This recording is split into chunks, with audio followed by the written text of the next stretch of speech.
awalnya dalam keadaan diam, artinya V0-nya sama dengan 0. Atau dalam hal ini kaitannya dengan energi kinetik ya. Ya, V0-nya 0 lah, kita tuliskan ya. V0 sama dengan 0. Nah, suatu saat ketika sampai di finish di sini, dia punya energi kinetik masing-masing. Nah, pertanyaannya adalah bagaimana perbandingan, sebenarnya perbandingan ya. Jadi EKA berapa kali EKB berarti perbandingan. Jadi boleh kita tulis yang ditanyakan adalah bagaimana EKA kita bandingkan dengan EKB.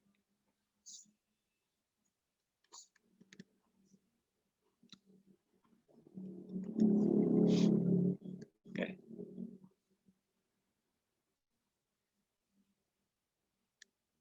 Baik. Nah, cirinya adalah ada gaya, ada perpindahan sebenarnya ya. Jadi gaya dikalikan dengan perpindahan kan namanya usaha kan ya.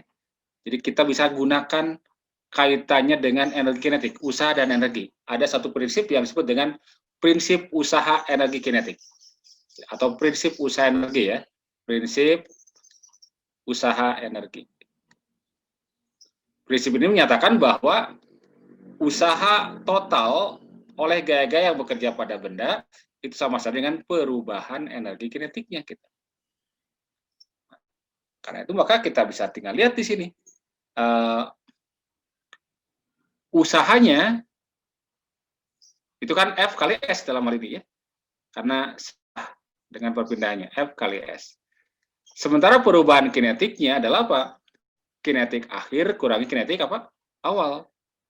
Berarti karena kecepatan awalnya 0 atau awalnya diam ya, berarti kinetik awalnya 0 kan ya? Maka dalam hal ini berarti sama saja dengan energi kinetik. Apa artinya ini? Ini menunjukkan bahwa energi kinetik dari benda itu sama saja dengan perkalian antara gaya dan perpindahannya. Nah, baik A maupun B itu kan mendapatkan yang sama dan menempuh jarak atau berpindah dengan jarak yang sama, ya. Karena F dan S sama, berarti E-nya gimana? Sama, ya. Oke, jadi karena kedua kapal ya, kedua kapal mendapat gaya yang sama, ya, mendapat F dan S masing-masing sama, ya. Maka berarti EK kedua kapal, EKA dengan EKB akan sama. Ya, jadi ini konsep sekali ini ya. Jadi jawabannya adalah EKA sama dengan EKB. D jawabannya ya. Jawabannya D. Ada pertanyaan sampai sini?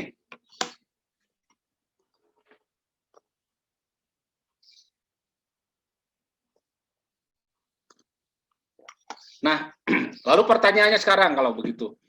Kan masanya beda gitu. Masa A kan M, masa B adalah 2M.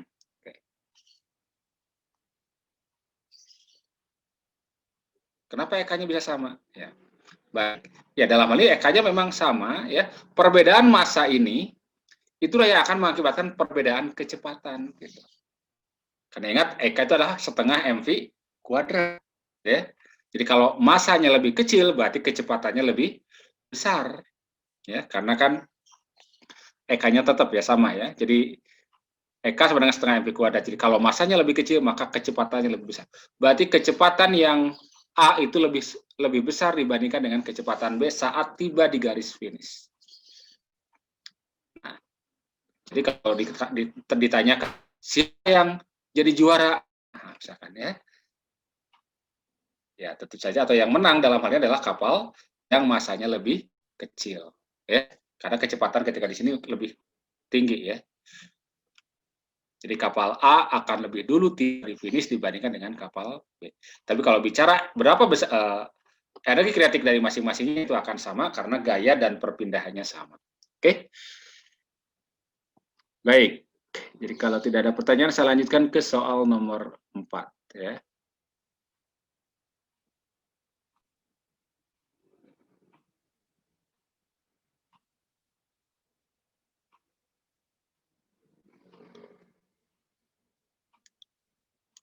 Oke ya, nomor 4.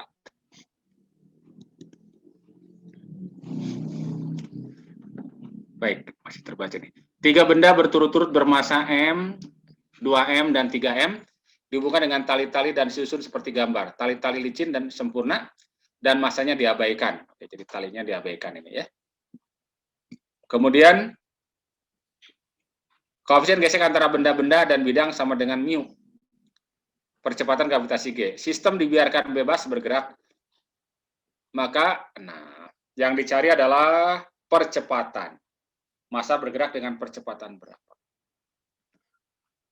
Nah, untuk menyelesaikan persoalan ini ya, ini kaitan antara massa dengan percepatan. Ini bisa kita gunakan hukum kedua Newton.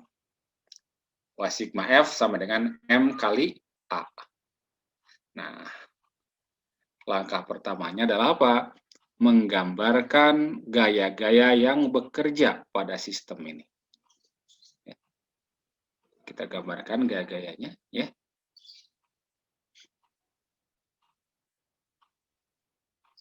Oke, saya geser dulu pilihan terlihat ya sebentar.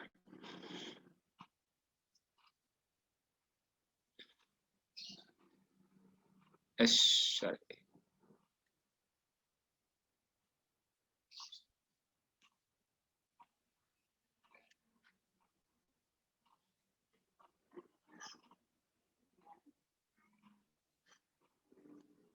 Baik.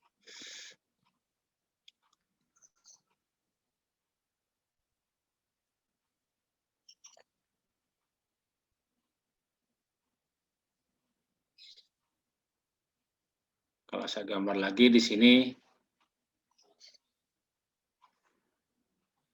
Nah, dalam hal ini ya, meskipun benda M dan 2M dihubungkan dengan tali, ini boleh kita pandang sebagai satu kesatuan biar mudah. Jadi di sini yang di atasnya ya, itu ada yang 3M, nanti yang di bawah juga ini 3M. Ya. Ini terhubung dengan tali.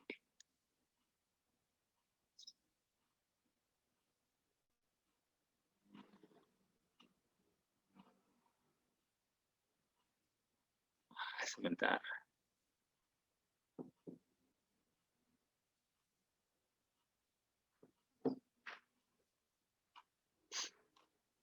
Oh, gambar gini kan.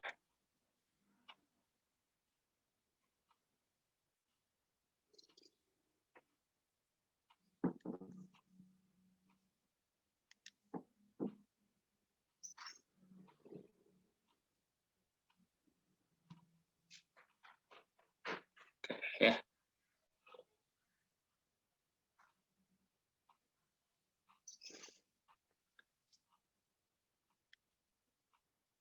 Jadi yang dua benda ini yang massanya M dan 2M, kita gabung saja nggak masalah ini ya. Sebagai satu kesatuan, ini jadi 3M, ini juga 3M.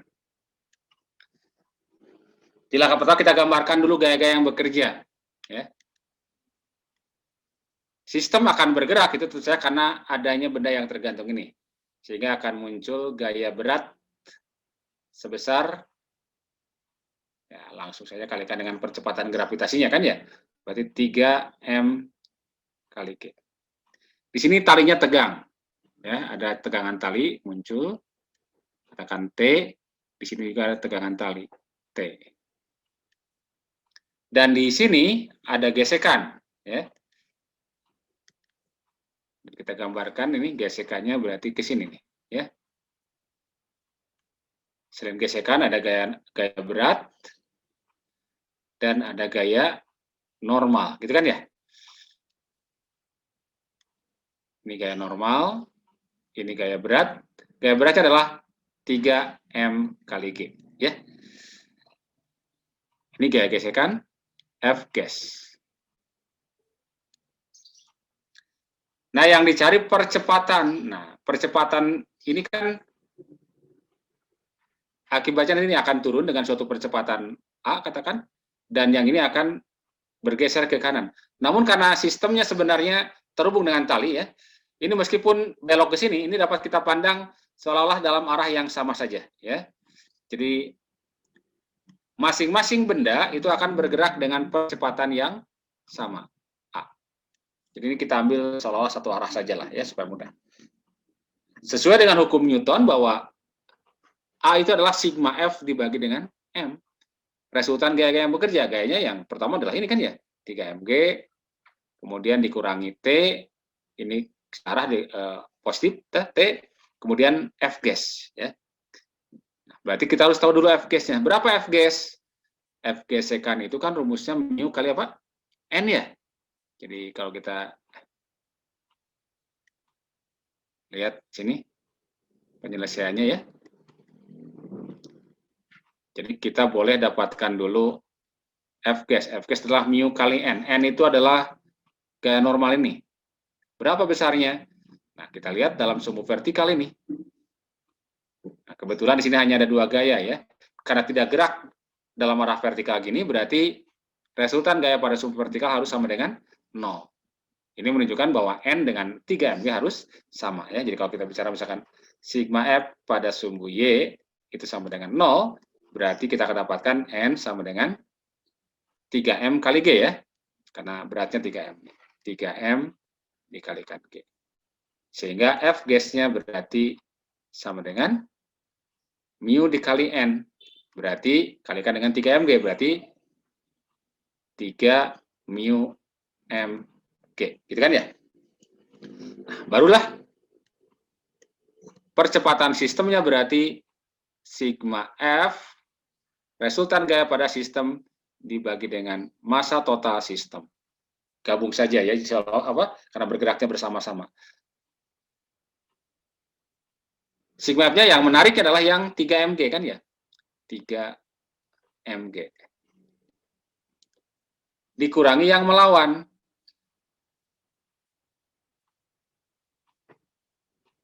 Yang melawannya adalah apa? Yang melawannya, nah sebenarnya T dengan T ini ya, kita langsung hilangkan saja ya. Karena kan dikurangi T, ini ditambah T gitu kan ya. Jadi ini hilang. Jadi langsung aja yang narik 3mg, yang melawan adalah F GCK. F GCK-nya adalah apa? 3 mu mg kan ya? 3 mu mg. Dibagi dengan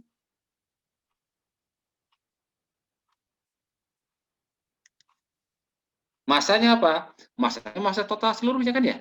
Berarti 3M tambah 3M ya. 3M ditambah dengan 3M.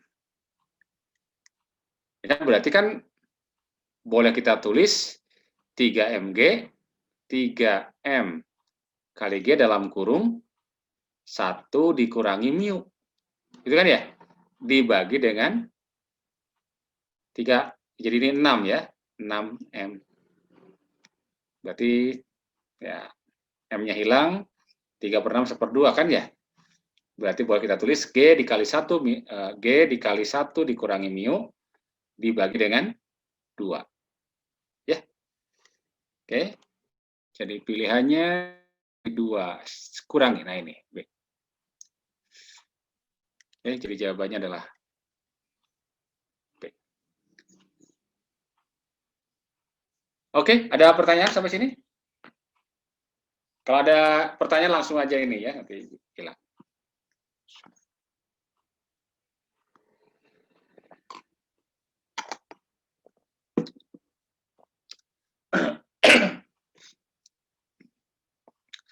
Kita lanjutkan nomor 5. Saya clear dulu ya.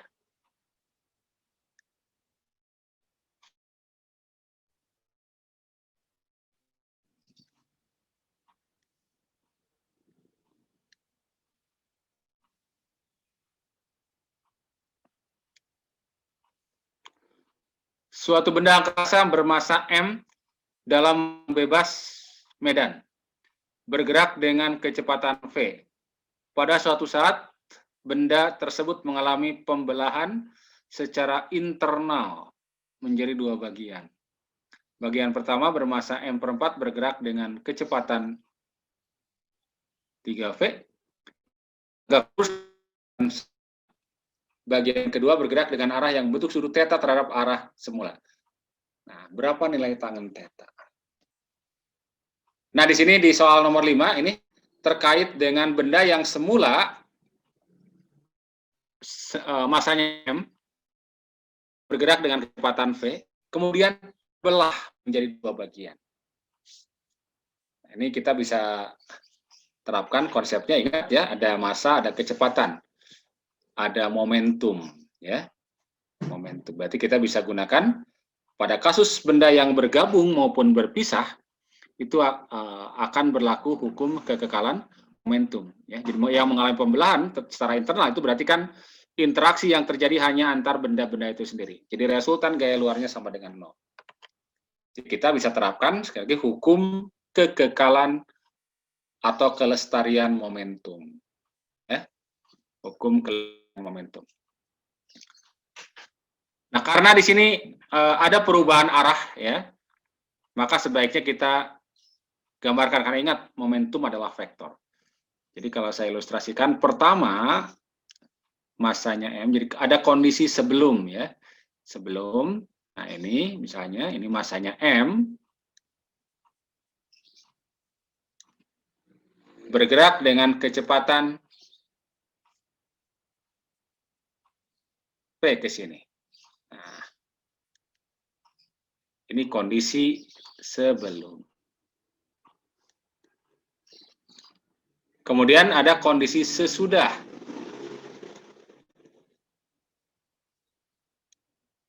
Sesudahnya ada yang 3/4, ya. Yang 3/4, nah misalkan ini yang 3/4 jadi kecil, ya. 3/,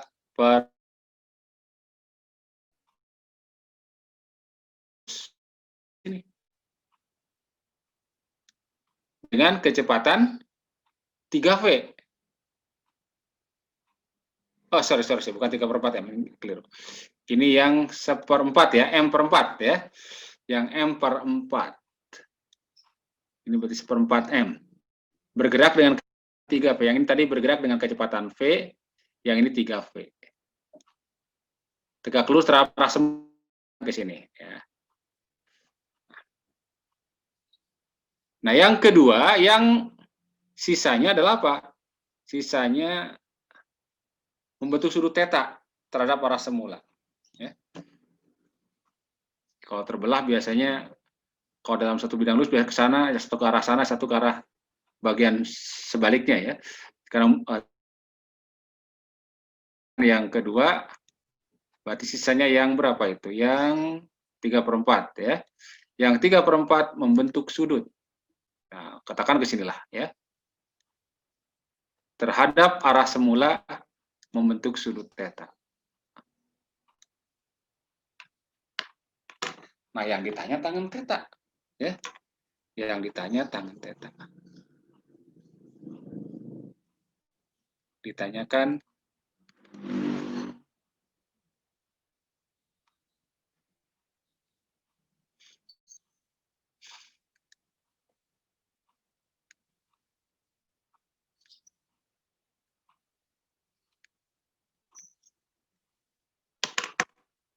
kalau kita mulai dari menganalisis pertanyaannya, tangen, ya. Tangen itu adalah perbandingan sisi depan dari sebuah segitiga, siku-siku, dengan sisi sampingnya, kan ya. Nah, coba kalau kita lihat sini, ya. Ingat prinsipnya dari hukum kekekalan momentum, ya, bahwa momentum sebelum pecah dalam hal ini dengan momentum sesudah pecah itu harus sama. Ya. Jadi kalau semula momentumnya arahnya ke kanan dalam contoh gambar sini, dalam pemisalan sini, ya, ke sini, maka resultan dari momentum yang kedua benda ini juga harus ke arah yang sama. Dengan kata lain, resultan dari momentum benda pertama dan yang kedua yang setelah pecah itu akan sama dengan ini. Nah, secara vektor, ya, secara grafis, kalau kita gambarkan vektornya, yang sesudah tumbukan, ya, itu kan dia punya momentum arahnya ke atas.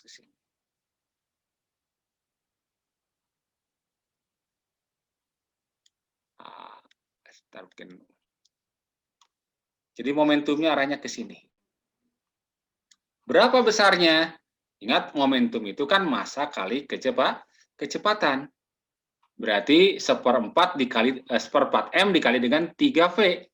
Berarti momentumnya ini adalah 3 per 4 M V. Gitu kan ya?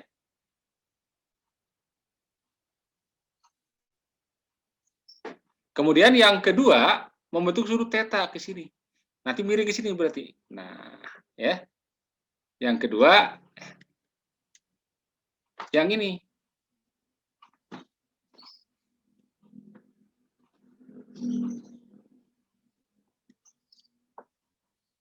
Nah, kita tidak tahu berapa besarnya, karena kita tidak tahu kecepatannya. Meskipun masanya kita bisa tahu kan ya. Kalau ini seperempat berarti kan berarti 3 per 4, namun kita belum tahu kecepatannya berapa. Biarkan saja begini. Ya. Dan ini harus sama dengan apa? Harus sama dengan resultan dari kedua ini sama dengan yang sebelumnya. Berarti sama dengan momentum yang ini. Nah, yang besarnya adalah M kali V yang sebelumnya. Ya. Ini yang besarnya M dikalikan dengan V. Ini siku-siku. Ya, tinggal lihat sudut theta yang mana. Yang ini atau yang itu. Gitu kan ya? Nah, kalau kita melihat mengacu pada gambar ini nih, ya jelas bukan yang ini tetanya, tapi ya, kan kalau kita teruskan atau kita buat ke garis putus-putus bantu sini ya, ini theta nih di sini atau yang ini ya. Jadi tetanya pasti yang ini.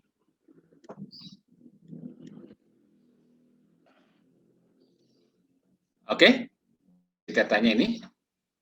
Dengan demikian jelas dari gambar ya mudah. Dengan mudah kita dapatkan bahwa tangen theta itu adalah bagian depan dibagi dengan bagian apa? Samping. Desatan ya, depan samping tangan. Demisin, depan miring sinus gitu kan ya. Samikos, samping miring kosinus ya. Ini desatan ya. Depan samping tangan. Ya udah, depannya ini kan ya 3 per 4 MV, ini MV. 3 per 4 kan ya? 3 per 4 MV depannya dibagi dengan MV ya. Sehingga kita dapatkan tangannya adalah 3 per 4 ya. Oke. Jadi jawabannya C ini. Ini tadi jawabannya A. Sorry bukan A apa? Nah, ini tadi ini ya. Oke, jawabannya adalah C.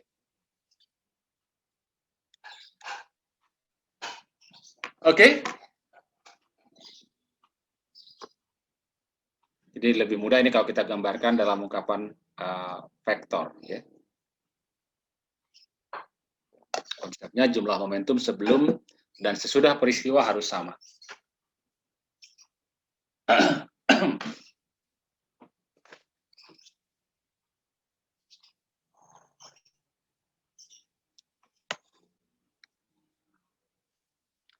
Kemudian nomor 6 ya. Nomor 6. Untuk benda yang menjalani getaran harmonik atau gerak harmonik sederhana. Bapak, Ya, oke. Bapak maaf mau bertanya yang Ya, nomor 5. oke. Masih kurang paham kenapa itu si tetanya ada di situ. Oke, Yang baik. pas udah dibikin segitiga. Ini ya. Ini Iya. kan tadi di sini ya. Ini tetanya ini kan ya. Jadi yang satu ke sana tegak lurus, ini kira-kira ke sini lah ya, pecah jadi 2. Nah, kita coba buat bantuan ini aja. Ini kalau kita buat bantuan di sini. Nah, yang garis ini nih ya. Ini kan berarti sudut ini berapa? Theta kan? Oh iya. Oke. Baik. Jadi Z ya, membentuk Z, itu pasti sama tetanya. Ada lagi? Silakan.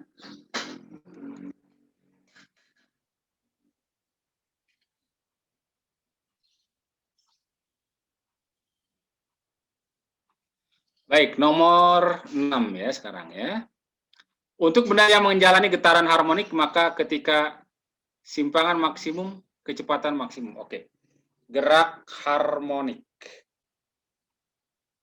Oke, jadi saya ilustrasikan saya ini nomor 6 tentang getaran ya. Getaran. Contoh getaran adalah sistem pegas massa ya. Sistem pegas massa. Jadi kalau misalkan saya gambarkan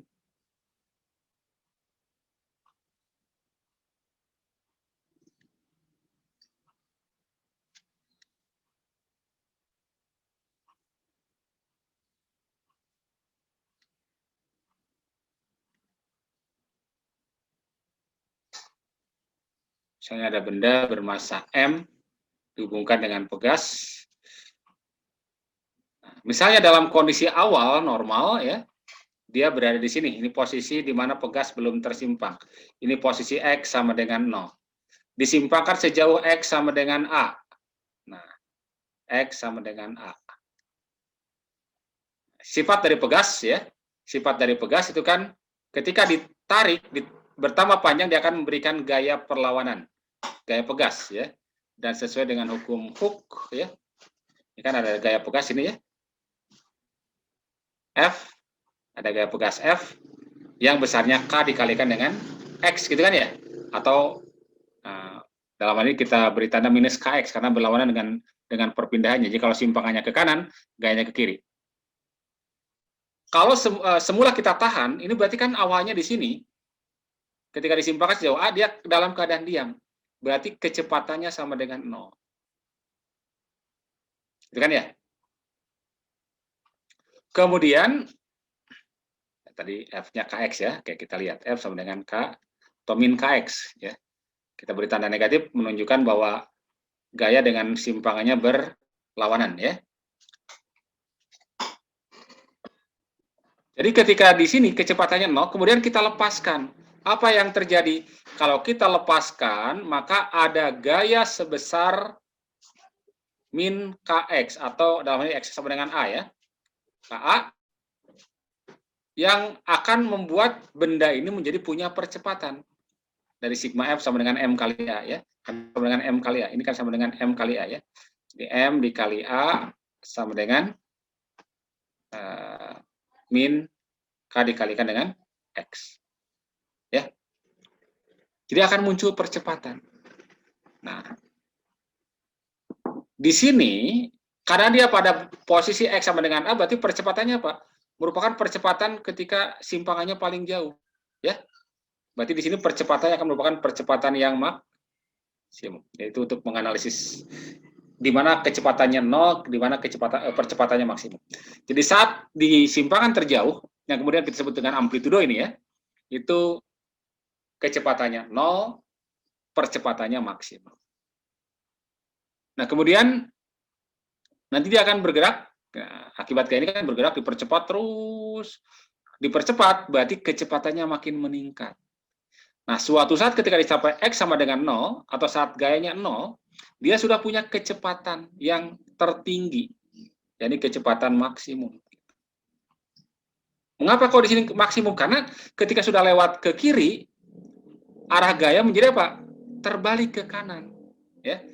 Jadi ketika terus nanti ini bergerak, lanjut gerak ke kiri, berbalik menekan pegas, dan dia akan berhenti kembali pada posisi X sama dengan minus A, atau pada simpangan X sama dengan minus A. Dan di sini kecepatannya kembali 0. Nah, saat X sama dengan 0, X sama dengan 0 berarti percepatan juga apa? 0. Jadi A di sini 0 nih. Kembali ketika di sini A-nya kembali apa? Maksimum. Ya. Jadi kita bisa tahu di mana kecepatannya maksimum, di mana percepatannya maksimum. Lalu kaitannya dengan energi bagaimana? Ya, otomatis kan yang ini kecepatan ini berhubungan dengan apa? Berhubungan dengan energi kinetik. Sementara yang simpangan berhubungan dengan apa? Berhubungan dengan energi potensial gitu. Jadi di sini ketika simpangannya maksimum berarti potensialnya maksimum. Ketika simpangannya 0 berarti potensialnya 0 karena kan Fs sama dengan setengah kuadrat. Sementara Eka adalah apa? Setengah M V kuadrat. Jadi di sini EK-nya minimum, di sini di simpangan sama dengan 0, EK-nya apa? Maksimum. Ya. Jadi kita bisa analisis dari gambar ini untuk mengetahui besaran-besaran yang maksimum. Ya. Jadi pernyataan yang benar di sini berarti simpangan maksimum kecepatan dan percepatan maksimum jelas salah. Ya. Yang A salah. Simpangan maksimum kecepatan percepatan minimum juga salah. Jadi selalu bergantian nih. Kecepatan maksimum, percepatan minimum 0 ya. Simpangan maksimum, kecepatan maksimum, percepatan 0. Keliru ya, terbalik. Simpangan maksimum kecepatan 0, percepatan maksimum. Berarti D jawabannya. Ya, jadi bisa dibayangkan ya, tanpa harus tanpa harus mengingat rumusnya sebenarnya di mana maksimum minimum ya. Bayangkan saja kalian ketika bermain ayunan, gitu kan ya. Saat di simpangan di titik terjauh pasti kan diam dulu. Baru ketika kakinya dilepaskan, ya, kita kan awalnya nahan biasa kaki ya, kemudian lepas, nah kemudian baru berayun ya. Dan kecepatan terbesar ketika di paling bawah dari ayunan atau di simpangan 0 kalau dalam kasus di pegas di sini ya.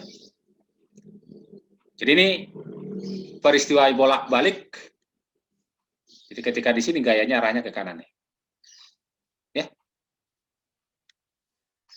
Jadi gaya inilah yang kemudian akan menyebabkan dia bergerak bolak-balik. Disebutnya gaya pemulih ya. Dan kalau seandainya ini licin sempurna ya, kalau ini licin sempurna, maka gerakan bolak-balik ini akan terus-menerus terjadi sampai hari kiamat ya. Oke, jadi nggak akan pernah berhenti kalau tidak ada gesekan ya. Makanya salah satu pemanfaatan gerak harmonik sederhana ya. Kalau kalian mungkin pernah lihat ada jam-jam besar, biasanya ada di masjid-masjid besar itu menggunakan jam besar yang pakai bandul ayunan gitu kan ya. Nah, itu ayunannya biasa talinya panjang dan ayunannya sudutnya kecil. Jadi kalau sudutnya kecil, sudut ayunannya itu akan kira-kira akan harmonik ya. Dan diusahakan tidak ada gesekan ya. Jadi gesekan di pembandu di bagian kawat yang digantungkannya ya. Itu harus sangat licin supaya apa? Supaya harmonik.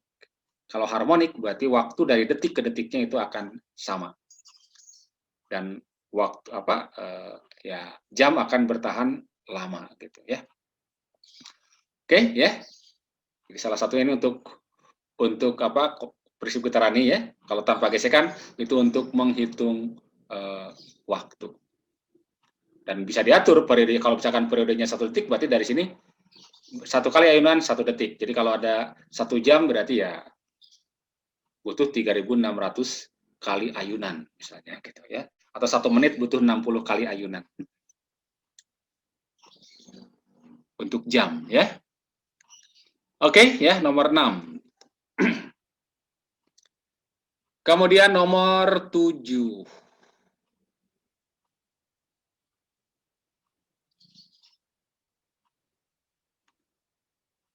Nomor 7 ini terkait dengan ya.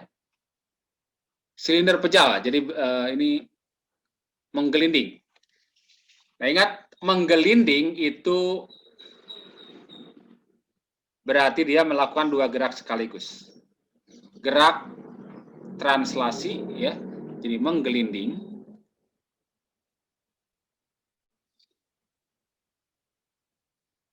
Itu berarti benda bergerak translasi dan rotasi. Yang berotasi adalah bendanya sendiri, yang bertranslasi adalah pusat masanya. Ya. Jadi kalau ada silinder, ini silinder dengan pusat massa di sini, kemudian bergerak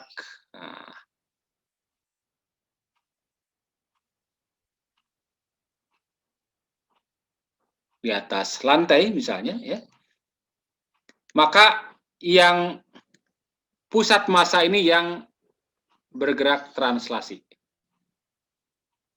yang punya kecepatan misalnya V. Sementara yang ini, benda-benda di sekitar pusat massa ini akan bergerak rotasi, sehingga dia akan punya kecepatan sudut omega. Yang ditanya adalah apa? Energi kinetik. Maka energi kinetik yang dimiliki oleh benda ini akan merupakan total ya dari, karena dia bertranslasi, setengah mv kuadrat, dan energi kinetik karena dia berotasi. Nah, energi kinetik rotasi adalah setengah I dikalikan dengan omega kuadrat. Nah, dengan I adalah momen inersia. Nah, dalam hal ini, kalau momen inersia itu kan secara umum adalah, boleh kita tulis I, secara umum adalah K dikalikan dengan mr kuadrat, gampangnya. Kalau partikel, mr kuadrat, hanya satu. Kalau silinder pejal, itu kan setengah mr kuadrat, berarti K-nya adalah setengah. Jadi K-nya adalah disebut dengan koefisien momen inersia. Kalau bola pejal, misalnya, I-nya adalah 2/5 mr kuadrat, berarti K-nya adalah 2/5. Ya. Nah, kemudian dengan mengingat bahwa V adalah omega dikalikan dengan R, atau R dikalikan dengan omega, maka ini bisa kita ganti nih. Maka bisa kita dapatkan EK total untuk menggelinding adalah setengah mv kuadrat ditambah, kita ganti ini menjadi apa? KMR kuadrat. Jadi setengah KMR kuadrat omega kuadrat. Nah, R kuadrat kali omega kuadrat tidak lain adalah V kuadrat ya, dari sini. R kuadrat omega kuadrat, V kuadrat. Berarti kan bisa kita tulis setengah mv kuadrat ditambah dengan setengah K dikalikan dengan M kali V kuadrat. Sehingga bisa disederhanakan ini.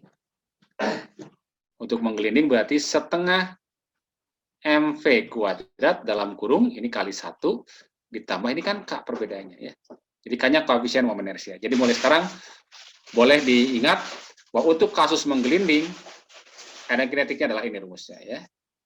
Nanti K-nya adalah koefisien momen inersia tergantung dari tergantung dari bendanya. Nah, dalam contoh di sini adalah silinder pejal. Jadi kalau silinder pejal, I-nya adalah setengah mr kuadrat ya. I setengah mr kuadrat. Berarti kan K-nya sama dengan setengah gitu ya.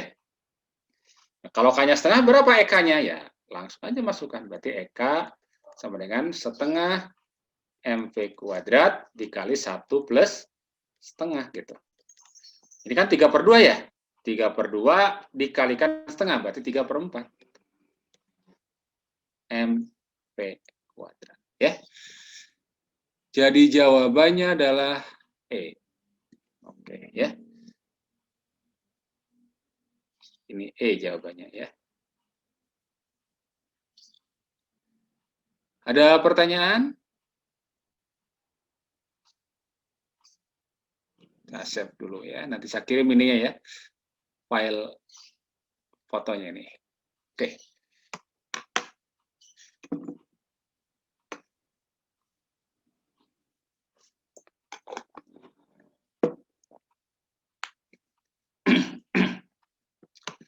Oke, tidak ada pertanyaan?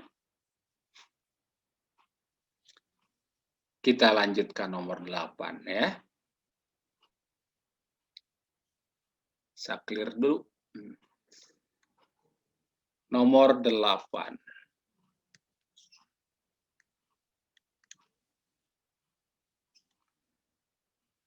Berikut adalah pernyataan yang benar mengenai elektron yang bergerak dalam medan elektromagnet, medan listrik magnet. Nah, ini ya. Nah, konsep medan listrik maupun medan magnet ya. Jadi medan listrik atau medan magnet adalah medan yang memengaruhi muatan listrik. Jadi memengaruhi muatan listrik. Nah, kalau seandainya medannya adalah medan listrik ya, konsep medan listrik. Jadi kalau kita bicara konsep medan ya, sebelum saya jawab itu, konsep medan listrik, yang namanya medan itu kan ruang atau wilayah yang masih dipengaruhi oleh suatu gaya. Jadi kalau medan listrik adalah ruang atau daerah di mana muatan listrik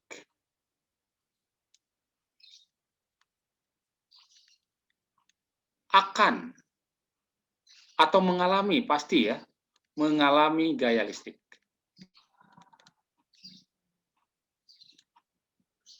Jadi setiap muatan listrik berada dalam medan listrik pasti mengalami gaya.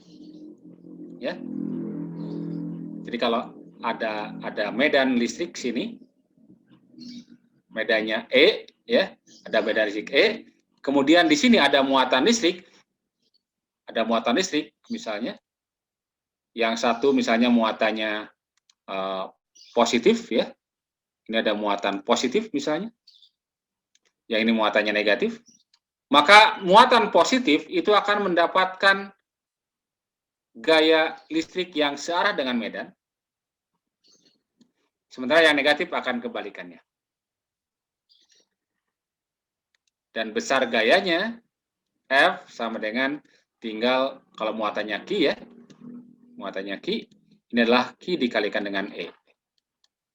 Ini F-nya juga ini berarti ya min Q kali E ya. Negatif artinya berlawanan gayanya dengan apa? Dengan medannya ya. Jadi setiap muatan listrik dalam medan listrik akan mengalami gaya listrik, pasti itu ya. Itu terkait dengan medan listrik. Nah,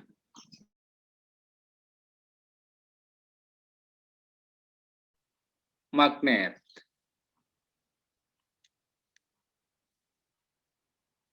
Ini adalah ruang ya atau daerah, sama prinsipnya ya, di mana muatan listrik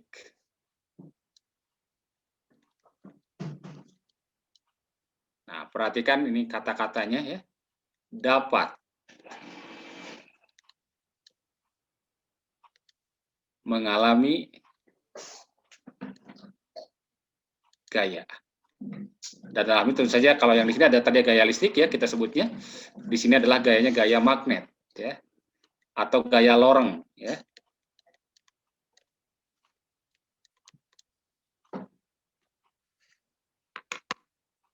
Jadi kata-kata dapat itu menunjukkan bahwa ada kondisi di mana muatan itu tidak mengalami gaya.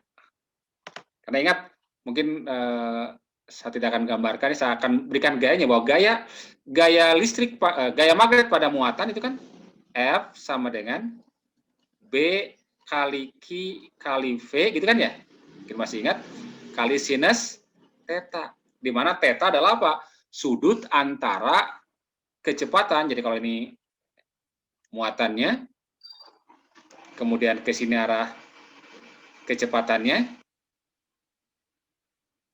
ini arah kecepatannya, ini muatannya, lalu misalkan arah medannya ke sini, ya, ini ada arah medan ke sini. Nah, ini medan magnetnya, maka sudutnya ini. Jadi bergantung kepada apa? Bergantung pada sudut ini. Nah, ada satu kondisi di mana gaya 0. Kapan? Kalau, jadi ini akan bernilai, gaya ini bisa bernilai apa? 0. Kalau apa? Sin tetanya 0. Ya. Jadi F sama dengan 0 ketika tetanya 0 atau 180 derajat. Atau dengan kata lain apa? Kalau 0 berarti B dengan V-nya searah. Tapi kalau 180 berarti berlawanan arah. Berarti B sejajar, ya. kecepatan. Oke. Jadi berbeda dengan medan listrik, sekali lagi, kalau pada medan listrik pasti muatan akan mengalami gaya. Kalau pada medan magnet, muatan dapat mengalami gaya. Ketika apa? Ketika medan magnet dan kecepatannya tidak sejajar. Karena kalau sejajar dia gayanya 0, ya, atau tidak mengalami gaya. Oke? Itu konsepnya ya, nomor 8.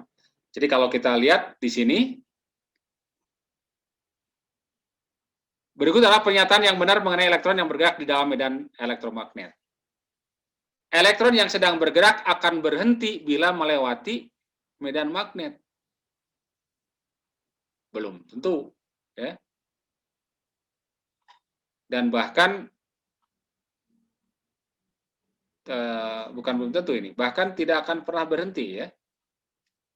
Tidak akan berhenti. Kalau ada elektron dalam medan bergerak dalam medan magnet, tidak akan berhenti. Kenapa? Pertama, kalau misalkan ketika dia tidak mengalami gaya, andai gayanya 0 misalkan, ya, dia melewati medan magnet tetapi gayanya 0 atau sejajar, maka berarti kalau gayanya 0 sesuai dengan hukum ke-1 Newton, maka dia akan bergerak dengan kecepatan tetap. Jadi tidak akan berhenti, akan GLB, gerak lurus beraturan kalau muatan bergerak sejajar dengan medan magnet. Sementara kalau dia bergerak tegak lurus, misalnya membentuk sudut tegak lurus, maka dia akan bergerak melingkar. Ya. Jadi ingat ada tiga jenis lintasan. 3 jenis lintasan partikel dalam medan magnet. Bisa bergerak dengan lurus kalau sejajar yang ini, atau GLB, bisa bergerak melingkar kalau kecepatan dengan B-nya saling tegak lurus, dan bisa berbentuk helix kalau sudutnya bukan 0, bukan 180 atau bukan 90. Jadi kalau membentuk sudut theta lancip, ya, atau tumpul, maka pasti lintasannya helix. Jadi muatan listrik yang bergerak, yang masuk ke dalam medan magnet tidak akan pernah berhenti. Ya, kalau tidak lurus, dia akan bergerak melingkar atau bergerak dengan lintasan helix. Oke, jadi pernyataan A itu salah, ya. Jadi akan berarti salah, tidak pernah berhenti, ya, tidak akan berhenti, pasti bergerak. Yang B, medan listrik selalu membelokkan arah gerak elektron. Nah, urusan belok atau tidak, ya tidak selalu, ya, tidak selalu membelokkan. Suatu benda yang sedang bergerak itu akan belok kalau mendapat gaya yang tidak sejajar dengan kecepatannya. Nah, dalam kasus di sini misalkan kita lihat di gambar ini, ya. Jadi kalau misalkan kecepatannya sejajar berarti ke kanan, kan ambil yang muatannya positif, ya. Kalau ke kanan, maka dia akan ketika masuk dalam medan magnet medan listrik akan mendapatkan gaya yang searah dengan kecepatannya. Berarti akan GLBB ke sana. Ya. Atau sebaliknya kalau misalkan berlawanan dengan medan, ya, maka akan GLBB-nya diperlambat jadinya, ya. Lurus tetap kalau seandainya gaya dan kalau kecepatan dan medannya sejajar, ya, dia akan tetap bergerak lurus. Baru akan belok kalau apa? Kalau gaya dengan kecepatannya tidak sejajar, ya, membentuk sudut. Contoh kasus misalkan kalau dia tegak lurus, dia akan bergerak melingkar. Jadi kalau gaya dengan kecepatan tegak lurus itu akan bergerak melingkar. Jadi tidak selalu membelokkan, ya. Hanya akan belok kalau gimana? Kalau gaya dengan kecepatannya atau medan dengan kecepatannya membentuk sudut. Itu akan belok. Tapi kalau searah tidak, ya. Kalau medan dengan kecepatan searah akan lurus-lurus saja. Jadi yang B belum tidak selalu, ya. Yang C, di dalam medan magnet elektron tidak mengalami perubahan kecepatan. Ya, tidak mengalami perubahan kecepatan. Belum tentu, ya.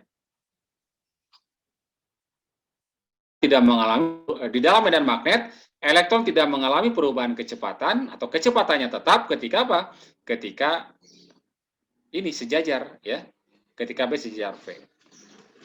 Dan kalau tegak lurus atau membentuk sudut kan jadi lintasannya helix atau gerak melingkar, pasti kecepatannya berubah ya. Jadi 3 itu salah. Yang C salah ya. Di dalam medan listrik, elektron mengalami perubahan kelajuan. Nah, ini baru. Pasti. Mengapa? Karena di dalam medan listrik, elektron pasti mendapatkan gaya. Gaya itu menimbulkan percepatan. Percepatan itu menghasilkan perubahan apa?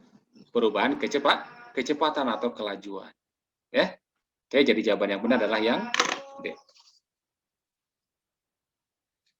Ya, pasti salah juga ini ya. Di dalam medan listrik dan medan magnet, arah gerak elektron tidak akan berubah, belum tentu. Ya. Oke, jadi D. Ada pertanyaan sampai sini?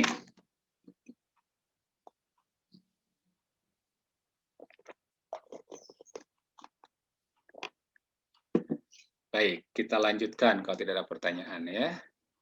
Itu nomor 8. Nomor 9.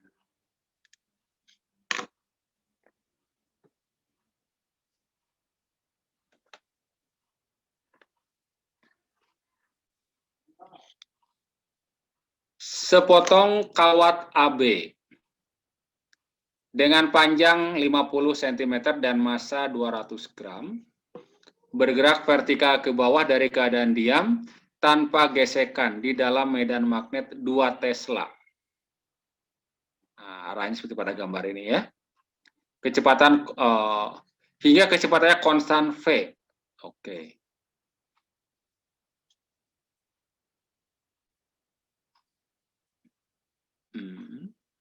G-nya 10, hambatan R 20. Berapakah besar V tersebut?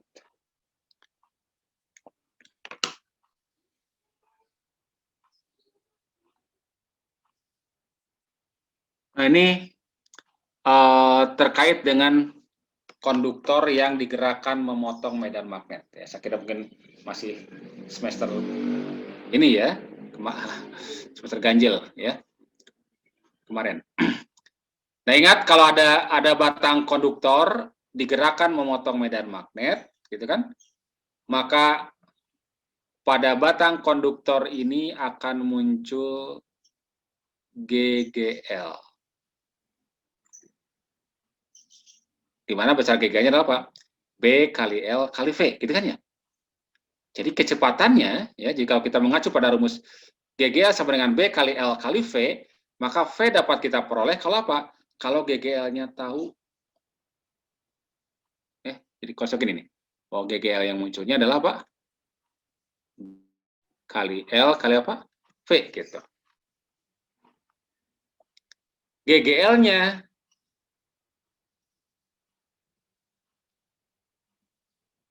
tidak tahu. Oke. GGL-nya tidak tahu. B-nya sudah tahu ya. L-nya sudah. Nah, ini ada informasi hambatan.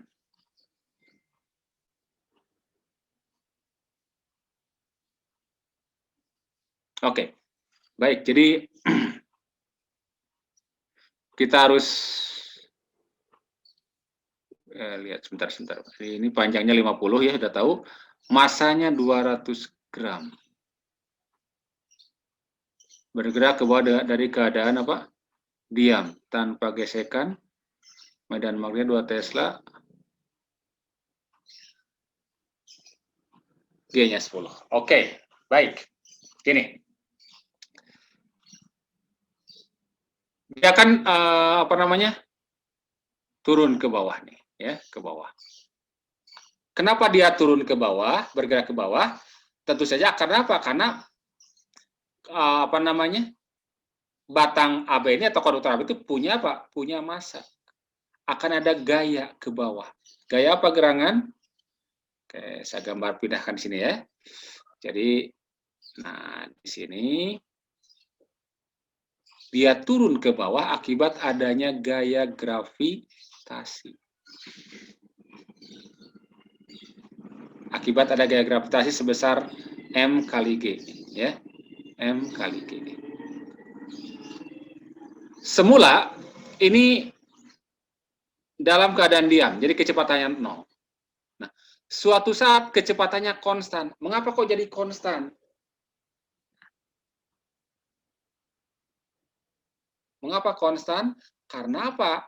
Karena ketika ini bergerak turun ke bawah, sekali lagi, maka akan timbul arus di sini.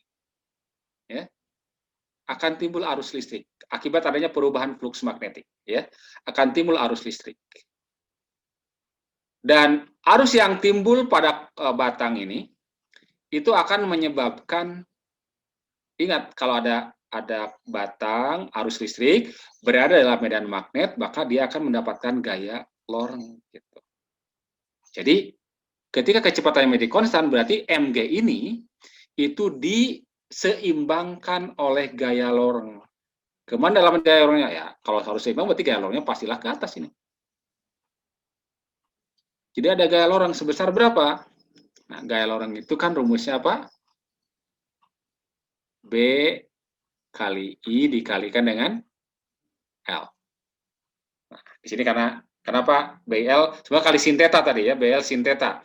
Kalau kali sin theta, namun di sini kan antara B dengan L-nya ini kan tegak lurus ya. Jadi BL saja. Oke, jadi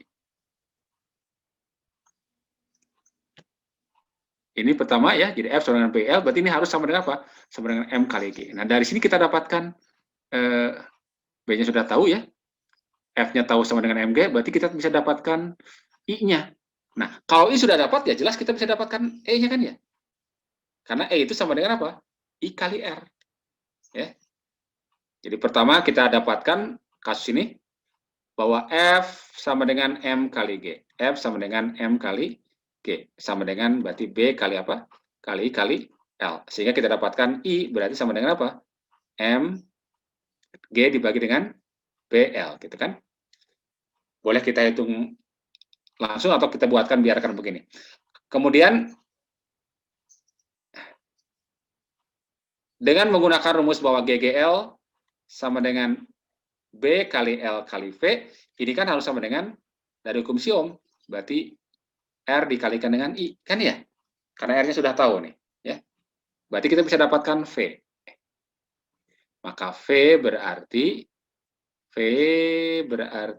R kali I dibagi BL. I-nya sendiri adalah apa? Ini kan ya, berarti boleh kita tulis R per BL dikali I-nya adalah apa? MG dibagi apa? BL. Ya, oke. Jadi ini kecepatannya. Akhirnya kita dapatkan. Ya. Ini agak lumayan ini ya, menggabungkan beberapa rumusan. Oke, R-nya kita masukkan sama dengan 20 ya. Nah, ini angkanya beda-beda. Kalau angkanya beda-beda, kita coba masukkan, hitungnya sesat saja ya. Oke, jadi masukkan yang bukan nolnya saja. R-nya adalah 20, wah, berarti 2 lah kita masukkan. Ya, 2. Per B, B-nya adalah berapa? 2 Tesla, ini ada B-nya ya, 2 Tesla nih. Ya. B-nya 2. L-nya berapa? L-nya 50. Nah, masukkan saja 5 gitu ya. Kemudian M-nya berapa? 200 gram, 2. G-nya 10 kan ya? 10 itu ya 1, bukan nolnya. Ini sama ya, 25. Berarti kan 25, 10, 25, 10. Ini 1 yang bawah. Berarti 2 kali 2. 2 kali 2 adalah apa? 4 ya. Ini hasilnya 4. Hitung-hitung sesat ya. Coba silakan buktikan ya. Ini jawabannya adalah D.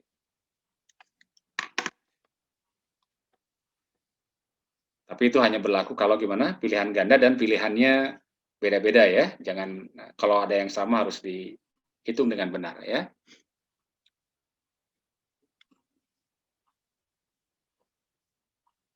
Ya, kalau 2 kali 5, 10. 10 itu berarti 1 ini.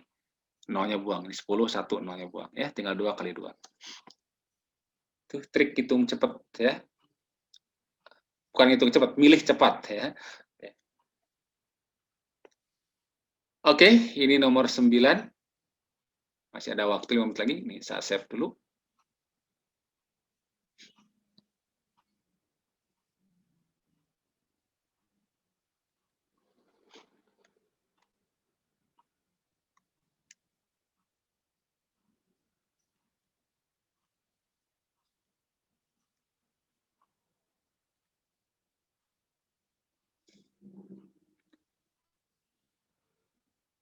Nomor 10.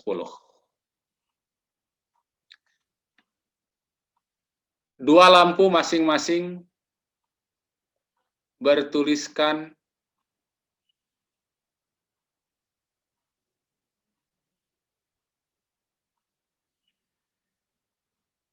10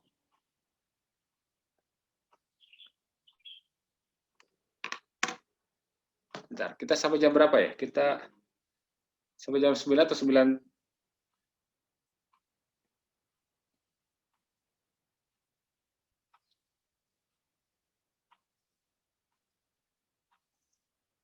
Oh, pakai sampai jam 9 ya. 7.45 jam 9. 9.15 sampai 10.30. Oke, betul. Sampai jam 9 ya, 5 menit lagi. Cukuplah. Dua buah lampu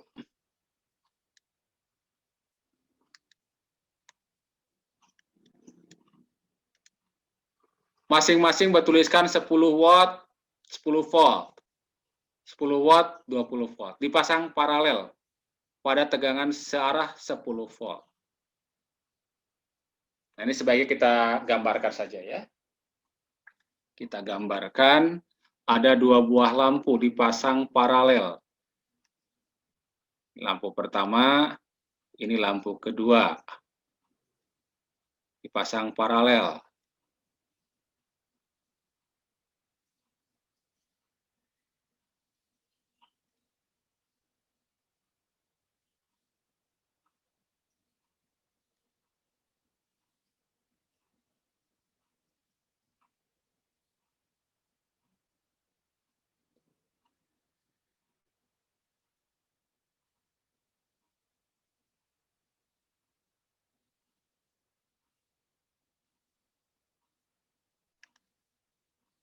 Diberi tegangan 10 volt.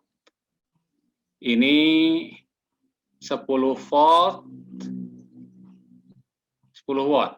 10 watt, 10 volt. Yang ini 10 watt juga, 10 watt, tetapi 20 volt.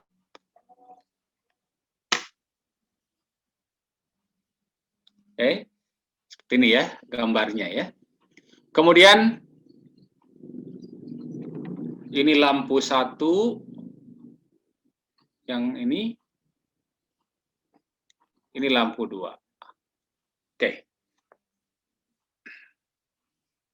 Pernyataan yang benar. Tegangan pada lampu 1 sama dengan tegangan pada lampu 2. Nah,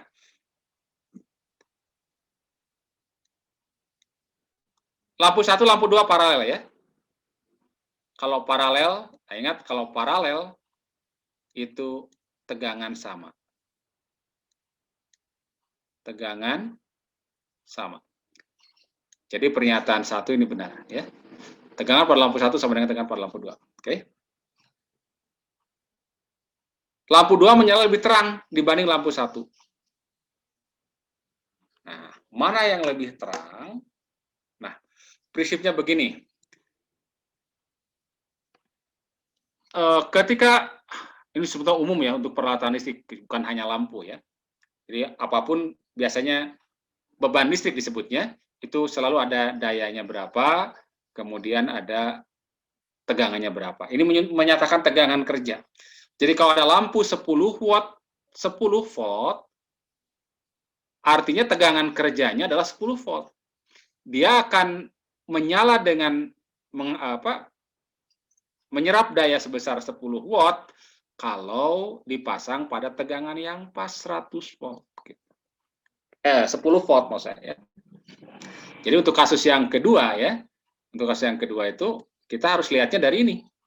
Jadi kalau lampu 10 watt dipasang 10 volt dipasang pada tegangan V sama dengan 10 volt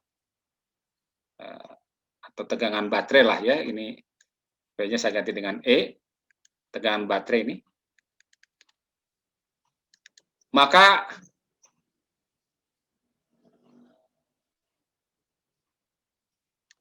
daya pada lampu itu akan sama dengan 10 watt. Ya. Sementara kalau misalkan 10 watt, 20 volt, dipasang pada 10 volt. Nah, ini harusnya dipasang pada 20 volt. Ya. Jadi ketika dipasang pada 20 volt, akan menyala dengan daya 10 watt. Bagaimana kalau dipasang pada tegangan 10 volt? Berarti tegangan ini lebih rendah dari tegangan yang tertulis pada lampu. Akibatnya apa? Akibatnya daya yang diserap lampu juga akan menjadi lebih rendah. Gitu.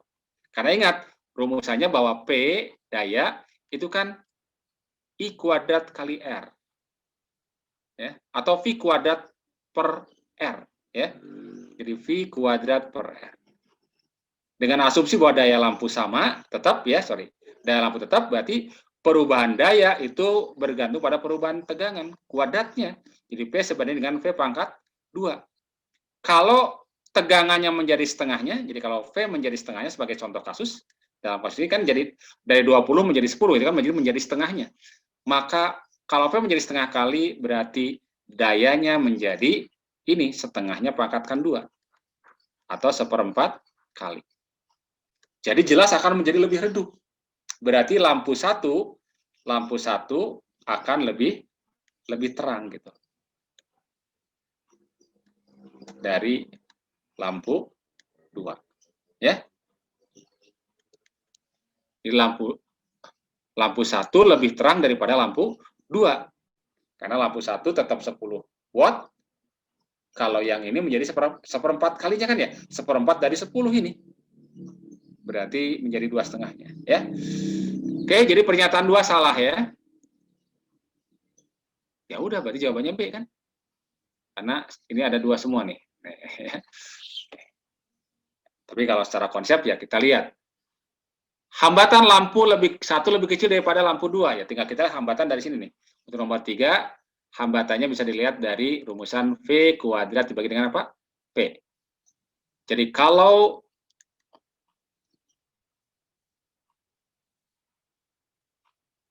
yang membedakan antara apa? 1 dengan 2 adalah apa? Dayanya sama ya?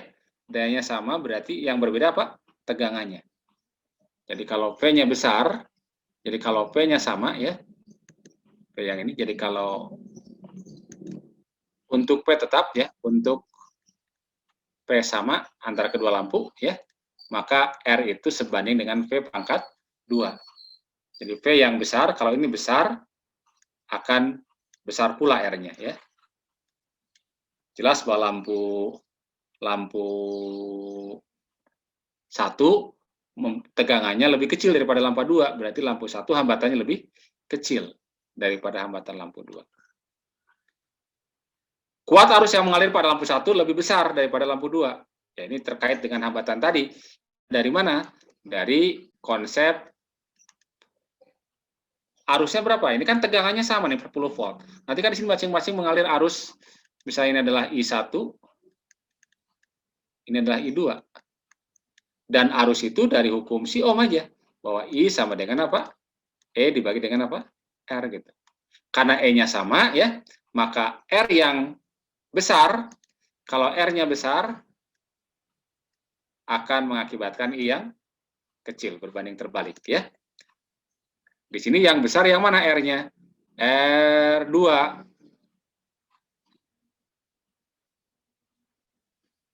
Berarti R2 lebih kecil. Jadi kuat arus yang mengalir pada lampu 1 lebih besar. Ya. Karena R pada 1 lebih kecil. Oke.